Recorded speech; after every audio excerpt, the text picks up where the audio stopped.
नमस्कार, आप देख रहे हैं जनतंत्र टीवी और मैं मोनिका गुप्ता हाजिर हूं आपके सामने अपने इस खास शो 5 का प्राइम टाइम के साथ। जी हां, 5 के प्राइम टाइम में आज का मुद्दा है ब्लैक फंगस का वार, कैसे रहें तैयार। भारत इस वक्त कोरोना की दूसरी लहर का सामना कर रहा है। इस बीच एक और चुनौती देश के सामने अब बनती नजर आ रही है और वो है ब्लैक फंगस यानी कि म्यूकोरमाइकोसिस। ये एक दुर्लभ फंगल है और ये इन्फेक्शन है, लेकिन एक गंभीर इन्फेक्शन है और जो मॉडल्स या फंगी के एक समूह की वजह से होता है। ये साइनस या फेफड़ों को इफेक्ट करता है। यूपी, दिल्ली, महाराष्ट्र, राजस्थान समेत देश के कई राज्यों में इसके मरीज मिले हैं। ये इन्फेक्शन गंभीर जरूर है, लेकिन इससे घबराने की जरूरत नहीं है। जरूरत है इसका समय पर इलाज हो। इसके लिए इसके इन्फेक्शंस को कैसे पहचाना जाए, बॉडी के किन पार्ट्स पर यह इफेक्ट करता है, क्या घरेलू उपायों की मदद से इस इन्फेक्शन से बचा जा सकता है, ऐसे कई जानकारियां आज आपको इस शो में मिलेंगी। इसको लेकर आपको जानकारी देने के लिए, जागरूक करने के लिए हमारे साथ मेडिकल एक्सपर्ट्स, डॉक्टर्स का एक पैनल जुड़ेगा। तो म्यूकोरमाइकोसिस से डरने की जरूरत नहीं है, बल्कि अलर्ट रहने की जरूरत है। जनतंत्र टीवी की कोशिश है कि आप तक हर संभव मदद पहुंच सके। इसके लिए आप अपने एड्रेस के साथ अपनी समस्या जनतंत्र टीवी के हेल्पलाइन नंबर 8929983064 पर व्हाट्सएप करें, जिससे हम आपकी मदद कर सकें।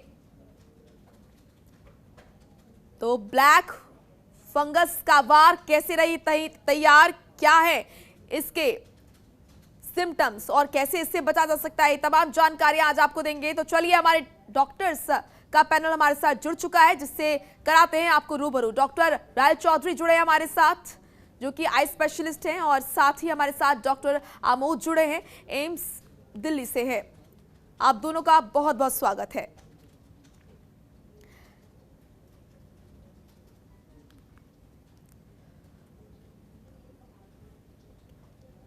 तो आज हम जानेंगे कि ब्लैक फंगस से आखिर कैसे बचा जाए।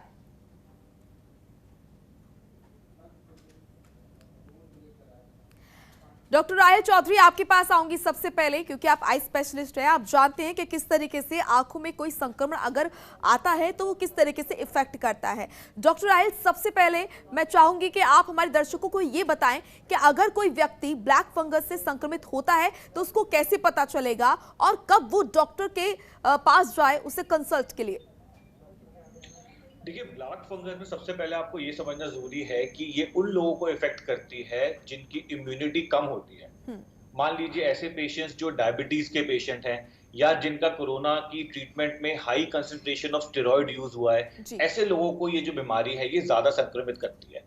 इसमें हमें ध्यान भी रखना होता है कि अगर कोविड रिकवरी के बाद या कोविड की डिजीज के लास्ट फेज में, जब आप 10 से 12वें दिन में होते हैं या उसकी रिकवरी के बाद अगर आपको कुछ सिम्टम्स बने, जैसे चेहरे पे सूजन आ जाए, एक तरफ चेहरे पे सूजन आ जाए, या मुंह में काले काले छाले बने, नाक में सांस लेने में दिक्कत आ रही हो, नाक स्टफी स्टफी लग रहा हो या नाक से खून बह रहा हो, या दांत कमजोर पड़ रहे हो, चेहरे पे सूजन आ रही है, एक तरफ सूजन आई हुई है, लाली आ रही है, या चेहरे को दबाओ तो हल्का सा दर्द होता है, या आंखों की नजर कम हो रही है, आंखों का जो इधर उधर हिलना होता है वो इम्पैक्ट हो रहा है, या आंख सूज गई है, सूज के बिल्कुल बाहर की तरफ निकल गई है, अगर इस तरह के कोई भी सिम्टम्स आए तो हम लोग एक बार सस्पेक्ट करते हैं कि ब्लैक फंगस हो सकता है।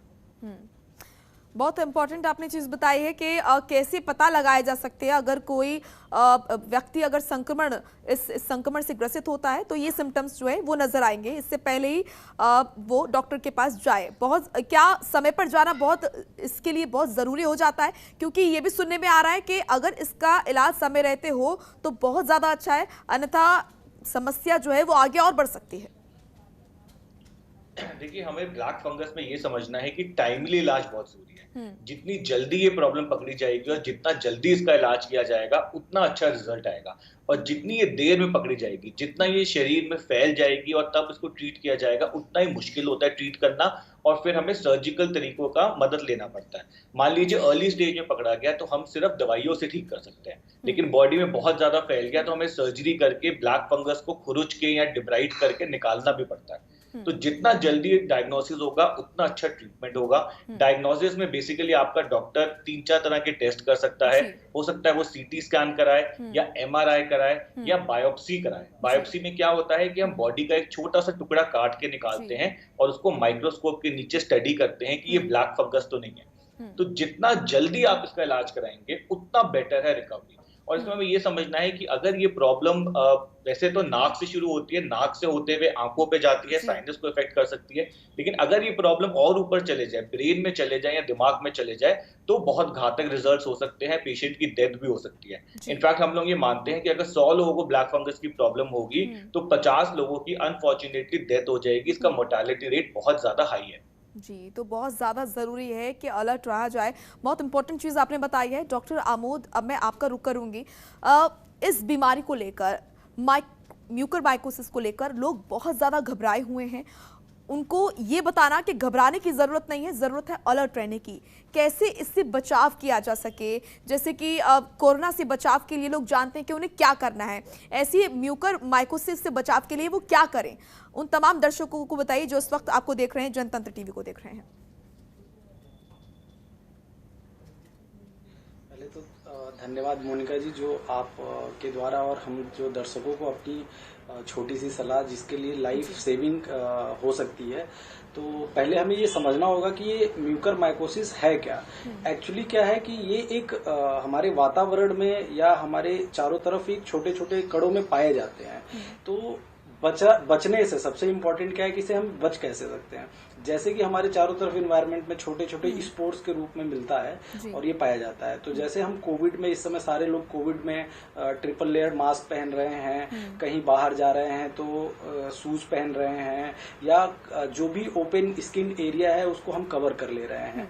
तो बेसिकली क्या होता है कि जहाँ पे गंदगी एरिया जैसा हो, जैसे कि कोई जहाँ पे डस्ट ज्यादा उड़ रहे हों या कोई वेट एरिया हो, या हमें ऐसा लग रहा हो कि कोई ऐसा हम जहाँ पे कि मस्टी इन्वायरमेंट को हम हैंडल करने वाले हों, या कोई हेल्थ वर्कर है, क्योंकि ऐसा dead to dead, man to man इस तरीके से ये इन्फेक्ट नहीं होता है। होता क्या है कि हमारी स्किन पे ब्लीड कर जाता है या स्पोर्स हमारे पास आ जाते हैं। चूंकि इम्यूनो कॉम्प्रोमाइज्ड पेशेंट होते हैं तो ये इसको ग्रो करने के लिए इसको सूटेबल इन्वायरमेंट मिल जाता है, तो ये ग्रो करने लगता है। तो बेसिकली कि ये हमारे तक पहुंचे ना, उसे हम ट्रांसमिशन को, जैसे हम कोविड को रोक रहे हैं, ठीक उसी प्रकार से हम इसको भी रोक सकते हैं। बेसिक बहुत सिंपल स्टेप हम ले सकते हैं। हम हमेशा ट्रिपल लेयर्ड मास्क लगाए रखें, हमेशा ग्लव्स, बाहर अगर किसी भी एरिया को यूज कर रहे हो तो बाहर ग्लव्स पहनकर चले, और अगर घर पे आए तो जितना एक्सपोज्ड एरिया है हमारा उसको हम जो है अच्छे से साबुन से और किसी भी सोप से हम अच्छे से उसको धुल के, हाथ पैर धुल के ही कमरे में जाएं,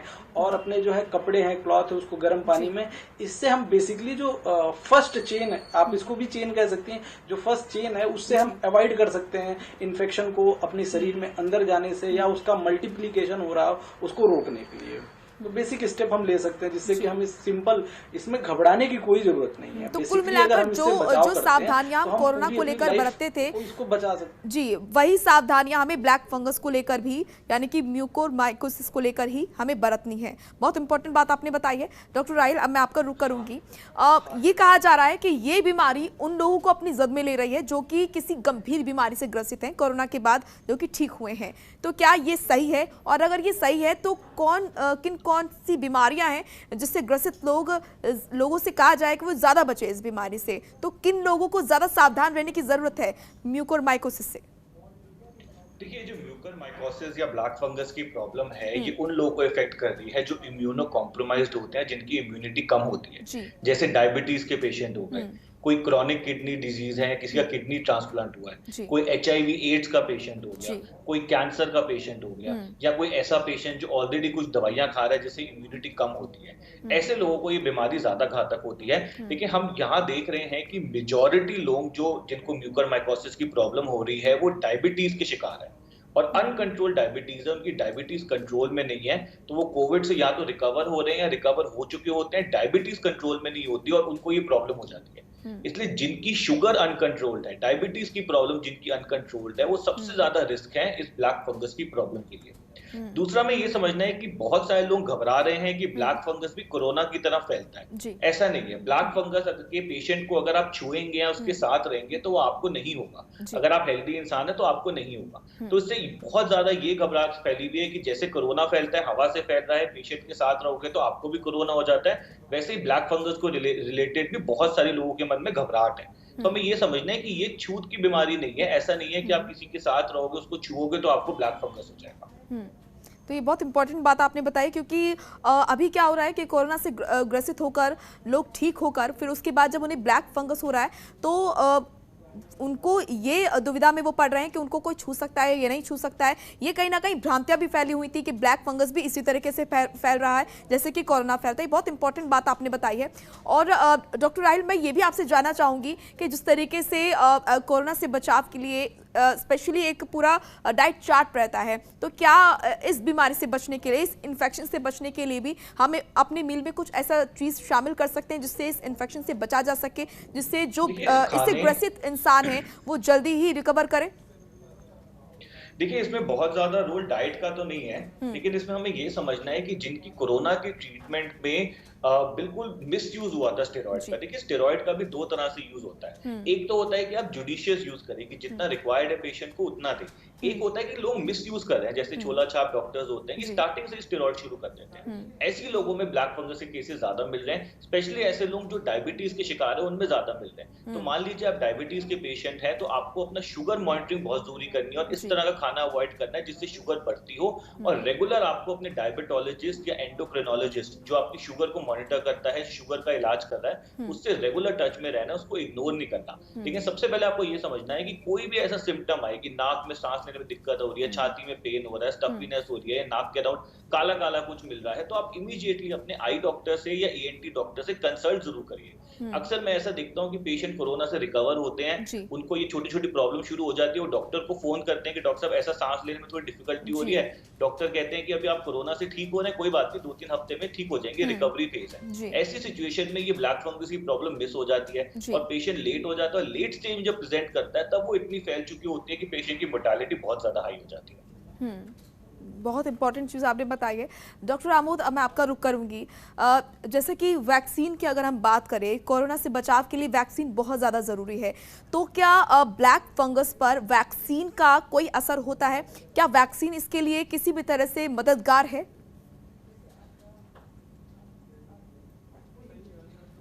बेसिकली अभी ऐसा कोई ब्लैक फंगस के लिए कोई ऐसी वैक्सीन तो डेवलप नहीं की गई है, लेकिन उसको क्या होता है कि ये हमेशा इम्यूनो कॉम्प्रोमाइज्ड पेशेंट्स में प्रोन होता है ये इन्फेक्शन। तो वैक्सीन लगने से क्या होता है कि ऑलरेडी इम्यूनो कॉम्प्रोमाइज्ड को हम थोड़ा सा उनका इम्यूनिटी बूस्ट कर रहे होते हैं, तो जो प्रेडिलेक्शन होता है कि इन संक्रमण फैलने का, उसमें ये कम हो जाता है बेसिकली जैसे कि राय सर जी ने बताया कि अगर हम अपने डॉक्टर्स के नियर बाई अगर छोटे से भी लक्षण अगर मिले तो हम उनसे जरूर कंसल्ट करें, रादर देन कि हम किसी भी सिम्टम को अवॉइड करें। जैसे कि अभी सर ने बताया कि हमको स्टेरॉइड का हम जैसे अगर उसको कैसे यूज करना है, कैसे नहीं यूज करना है, तो उसका प्रॉपर गाइडलाइन है, उसके द्वारा अगर हम यूज करें। और जैसे कि हमें पता है कि अगर लक्षण अगर आ गया, हमारा यूनिलैटरल पेन होने लगा, आई पेन हो रहा है, नेजल डिस्चार्ज हो रहा है, स्वेलिंग आ रही है, तो हमें अवॉइड नहीं करना चाहिए, हमें जाके तुरंत डॉक्टर को दिखाना चाहिए। लेकिन अभी ऐसा कोई प्रूव्ड वैक्सीन नहीं आई हुई है, लेकिन ये है कि अगर हम संक्रमण को फैलने से अगर हम बचाव सारी चीजें करें तो निश्चित तौर पे हमें मदद जरूर मिलेगी और इससे हमें बचा जा सकता है। बिल्कुल ठीक है, यानी कि वैक्सीन का इससे कोई मेल नहीं है। अगर कोरोना से ग्रसित कोई शख्स है, उसने वैक्सीन पहले ली हुई है और उसको तब कोरोना हुआ है, फिर वो कोरोना से ठीक हो गया, क्या उसके बाद उसको कितने चांसेस है कि उसके बाद उसको ब्लैक फंगस हो? डॉक्टर आमोद, बहुत कम चांसेस है, मतलब अभी तक तो इवन प्रूव्ड नहीं है। हाँ, अभी तक कोई ऐसा केस प्रूव्ड नहीं हुआ है कि किसी को आफ्टर वैक्सीनेशन उसके बाद अगर उसको कोविड हुआ हो तो उसको अगर ब्लैक फंगस होने का खतरा बना हुआ। ऐसी अभी कोई केस और ऐसा कोई प्रूव नहीं हुआ है। बेसिकली उनमें हुआ है जो कि डायबिटिक हो, अनकंट्रोल, मतलब उनका इम्यूनो कॉम्प्रोमाइज्ड स्टेटस, जैसे कि आपका पहले से उनको गंभीर बीमारियों से, जैसे पहले उनको कीमोथेरेपी चल रखी हो, या उनको किसी ब्लड रिलेटेड कैंसर हो, या किडनी रिलेटेड समस्या हो, या शरीर में किसी भी प्रकार का जिससे गंभीर में पहले ऑपरेशन हो रखा हो, ऐसे व्यक्तियों में देखा गया है। ना कि कोई ऐसा जो स्वस्थ हो, हेल्दी हो, या वैक्सीन लेने के बाद भी अगर उसको इस तरह के कोविड पॉजिटिव हुआ है तो उसमें मतलब नेग्लेक्टेड चांसेस पाए गए हैं कि उसको ब्लैक फंगस हो। ठीक है, बहुत इंपॉर्टेंट चीज़ आपने बताई है डॉक्टर राहिल। अब मैं आपको रुक करूंगी। जैसे कि कोरोना के मामलों में हमने देखा कि लोग घरों में रहकर भी अपना इलाज कर सकते थे अपने साथियों की मदद से, अपने घर वालों की मदद से। तो क्या ब्लैक फंगस से अगर कोई ग्रसित है तो ये संभव है कि वो घर में रहकर ही ठीक हो सकता है, या फिर डॉक्टर के पास जाना बहुत ज़रूरी है? देखिए, घर में इलाज करना मैं सजेस्ट नहीं करता हूं, क्योंकि आजकल ये भी देखा जा रहा है कि लोग इतने घबरा गए हैं कि जब उनको कोरोना होता है वो एंटी फंगल की दवाइयां खाना शुरू कर देते हैं, क्योंकि उनको अब ऐसा लग रहा है कि कोरोना से बच जाएंगे और ब्लैक फंगस से कुछ प्रॉब्लम हो जाएगी, उससे डेथ हो जाएगी। तो ये बहुत जरूरी है। और दूसरा ये है कि ब्लैक फंगस की जो ट्रीटमेंट होती है वो इंजेक्टेबल मेडिसिन है, इंजेक्शन से लगाई जाती है, तो उसको घर में लगाना थोड़ा सा प्रॉब्लम है। हाँ, ऐसा हो सकता है कि आप पहले अपनी स्टार्टिंग की ट्रीटमेंट जो है वो हॉस्पिटल में ले लीजिए इंजेक्टेबल वाली, उसके बाद बेशक अगर डॉक्टर आपको ओरल मेडिकेशन प्रिस्क्राइब करता है तो वो आप घर पे लेके रेगुलरली अपने डॉक्टर के साथ फॉलो अप पे रह सकते हैं। लेकिन घर पे इस तरह से बिना प्रिस्क्रिप्शन के एंटी फंगल ड्रग्स को खाना, अभी ब्लैक फंगस की प्रॉब्लम नहीं हुई है, पहले से ही लोग शुरू कर देते हैं एंटी फंगल। देखिए, इन दवाइयों के भी बहुत सारे साइड इफेक्ट्स होते हैं बॉडी में, तो ऐसा नहीं है कि अपने आप ही डिसाइड करके नेट से पढ़ लिया, 4 जगह यूट्यूब पे देख लिया और खाना शुरू कर दिया। आपको बहुत सतर्क रहना है इन सारी दवाइयों के साइड इफेक्ट्स और अपने डॉक्टर की कंसल्टेशन भी खाना है। और घर पे ब्लैक फंगस का इलाज नहीं हो सकता, आपको अपने डॉक्टर से मिलना ही पड़ेगा प्रॉपर डायग्नोसिस और ट्रीटमेंट के लिए। क्या ये ब्लैक फंगस जो है ये आफ्टर कोरोना ही होता है या फिर पोस्ट कोरोना भी हो सकता है? क्या वही लोग जो कोरोना से ठीक हुए हैं उन्हीं को ब्लैक फंगस होता है, या फिर ये किसी को भी हो सकता है? देखिए, ब्लैक फंगस की प्रॉब्लम किसी को भी हो सकती है जी, यानी कि ये बहुत बड़ी भ्रांति थी लोगों के अंदर कि अगर किसी को कोरोना था और वो कोरोना से फिर ठीक हो गया, उसी के बाद उसको ब्लैक फंगस हो सकता है, अन्यथा इससे पहले किसी को ब्लैक फंगस नहीं हो सकता। यानी कि ये पूरी तरीके से भ्रांति है, किसी को भी ब्लैक फंगस हो सकता है। देखिए, ब्लैक फंगस की जो प्रॉब्लम है म्यूकरमाइकोसिस की, ये कोई नई प्रॉब्लम नहीं है, ये हमें इसके बारे में पहले से ही पता था।